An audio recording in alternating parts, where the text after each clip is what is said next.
Good news po ang pag-usapan natin ngayon. Tungkol po sa Blue Ribbon Committee ni Senator Lacson. May nagsampa ng reklamo sa Supreme Court.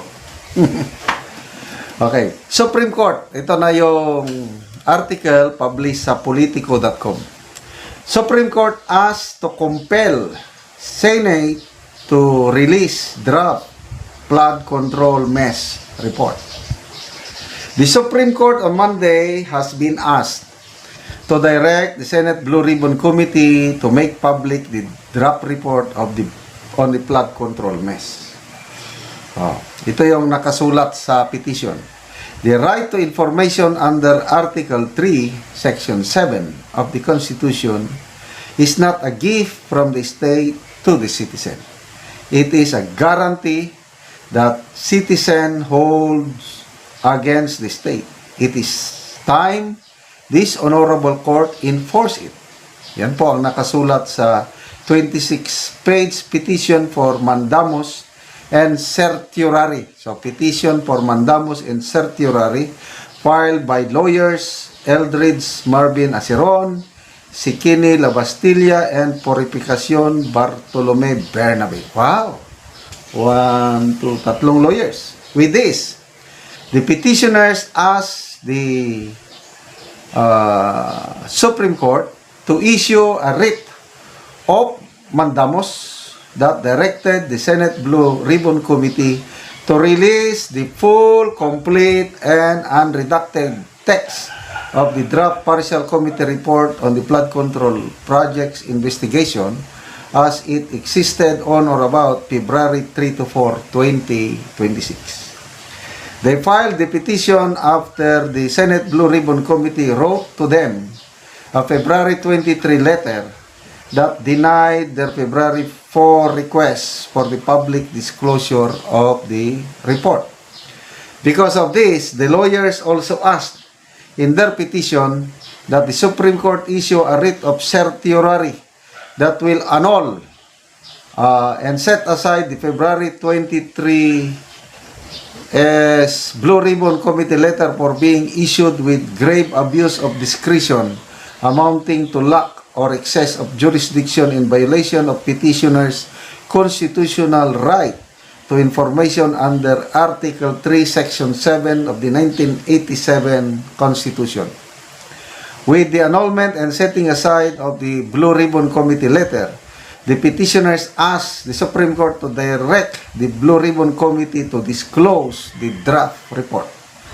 While the High Court has yet to make a decision on the petition, the lawyers prayed that the Supreme Court issue a temporary restraining order or a status quo anti-order that directed the Senate and the Senate Blue Ribbon Committee to preserve and to refrain from destroying, altering, canceling, or further revising all versions of the draft partial committee report on the flood control project investigation, including specifically the version bearing the original signatures of Senators Juan Miguel F. Zuberi, Joseph Ejercito, and Sherwin Gatchalian, pending full resolution of this petition. Aceron has a pending ethics complaint. Okay, so yun.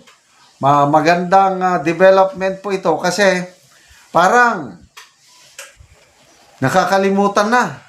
Sinasantabi na ang Blue Ribbon Committee report. Sabi noon ni Senator Lacson na for signature na daw.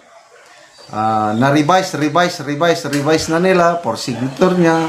Pipirmahan daw ni Senator Lacson, Hontiveros, Pangilinan, sino pa. Mag-iisang buwan na mula nung nag-leak yung report na yun hanggang ngayon, wala silang maipakitang report. Baka wala pang nakapirma na 11. Kasi kailangan may pipirmang 11 na members para aakyat sa plenaryo para talakayin at ma-approve. Paano nila iakyat sa plenary na hindi mapirmahan? Narinig ko nga si Senator Marcoleta na ano na daw, parang naisasantabi-tabi na lang yung dahil pabago-bago, hindi nila alam kung anong ilalagay nila sa report. Bakit? Dahil hindi nila alam kung sinong, I don't know, opinion ko lang ito kung sinong palulusutin, sinong pagtatakpan at hirap yung kalagayan na ganyan. Kung hindi sana nag-change ng Senate leadership, kung si Senator Marcoleta lang sana ang nagtuloy-tuloy na chairman, baka tapos na yung report na yan. Baka nandyan na yung mga kasong na isampa.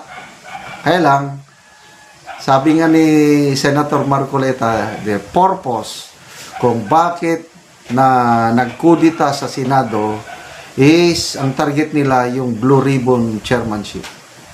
Kailangang palitan nila ang Senate President para mapalitan din ang chairmanship ng Blue Ribbon. Kaya nakakalungkot at nawala itong Senator Marcoleta na desidido na panagutin o i-uncover ang katotohanan, pinalitan ng isang Lacson na akala ko nung una okay siya. Dahil sa tagal na panahon, napakaganda po ang record ni Senator Lacson.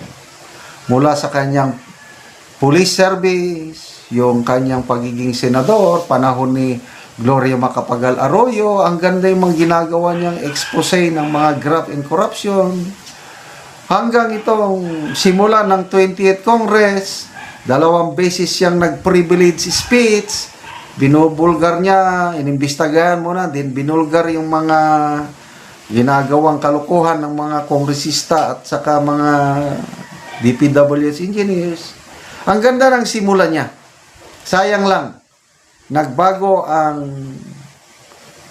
ihip ng hangin o direksyon ni Senator Lacson mula nung lumabas na nagtistigo si Orly Gutesa. Mula noon, wala na. Resign kunuhay, mamaya nagbalik na naman. Then mamaya, papatawag daw si Romualdez. Nagpalabas siya ng 2 testigo na nakamaskara naman, na hearsay lang ang sinabi. Then after that, wala na. Natigil na. Pati na mismo si Congressman Edgar Erese, sabi niya, Idol, anong nangyari sa iyo? Party ka ba ng cover-up? Lasyo, sinabing mas naging maunlad sana ang bansa kung hindi naging vice presidente si VP Sara. Naniniwala ang Malacanang na maaring mas naging maayos ang kalagayan ng bansa kung nanatili na lamang si Vice President Sara Duterte bilang mayor ng Davao City sa halip na tumakbong vice presidente noong 2022. Ito ang naging pahayag ni Palace Press Officer Undersecretary Claire Castro matapos maging emosyonal si Duterte sa isang conference sa Davao City at amining naisip niyang muling tumakbo bilang alkalde. Ayon kay Castro, mas mapapabilis sana ang pag-unlad ng bansa kung may katuwang ang Pangulo na aktibong tutulong sa pagpapatupad ng mga programa. So ang payag ni Claire ganito, mas umunlad sana o mas unlad pa maliban sa ginagawa ng Pangulo ngayon at kapag siya ay may katuwang para sa pag-unlad ng bansa, mas naging mainam sana, pero sabi nga natin, nasa huli ang pagsisisi. Ayos ka talaga, Auntie Claire. Oh, ganito Kung hindi nagtandem ang BBM at VP Sara noong 2022, mananalo ba si BBM? Yan ang tanong, Auntie Claire.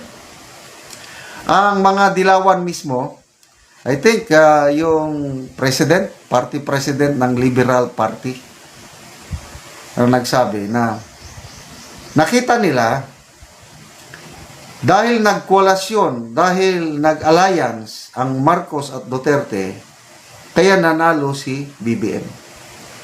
Pag hindi daw nagtandem ang dalawa, Marcos and Duterte, malamang nanalo si BP Leni noong 2022. And I agree. Walang kapanapanalo si Marcos Jr. noong 2022 kung wala ang suporta ni VP Sara. Agree. Kaya nga, yes, agree ako kay Claire Castro na mas mabuti na lang sana sa Davao lang si Mayor Inday Sara at hindi siya tumakbong Vice President. So, ang presidente natin ngayon, hindi si BBM. Ang presidente natin ngayon, si Madam Leni. So, wala sana itong korupsyon. Itong pinakamatalama na korupsyon sa buong bansa. Hindi sana ito mangyari pag si Madam Leni ang naging presidente. Opinion ko lang yan. Okay. Panahon ng Pinoy administration. Noong una, may mga kapalpakan din ng Pinoy administration. Kaya lang, ang maganda sa Pinoy administration, sa aking obserbasyon, walang talamak na korupsyon nung panahon niya. Sa survey ng SWS, yeah, ikinompare nila ang perception ng taong bayan tungkol sa korupsyon. Panahon ni Erap Estrada, nasa 60 to 70% ang perception ng taong bayan na talamak ang korupsyon. Kay Gloria Macapagal Arroyo, mas mataas ng kaunti. Nasa 70 to 75% ang korupsyon panahon ni Gloria. Panahon ni Pinoy, mababa lang. Nasa 45% ang korupsyon. Ang perception ng taong bayan nasa 45% ang perception korupsyon panahon ni Pinoy. Mas mababa panahon ni PRRD. Nasa 41%. Ang pinakamataas, ito ngayon, PBBM, 84% ang perception ng korupsyon sa Greater Metro Manila pala itong pinagsasabi natin. Kung sa nationwide, mas malaki. Sa survey ng Pulse Asia, yung unang survey nila, 97% naniniwala mga respondents, talamak ang korupsyon sa PBBM admin.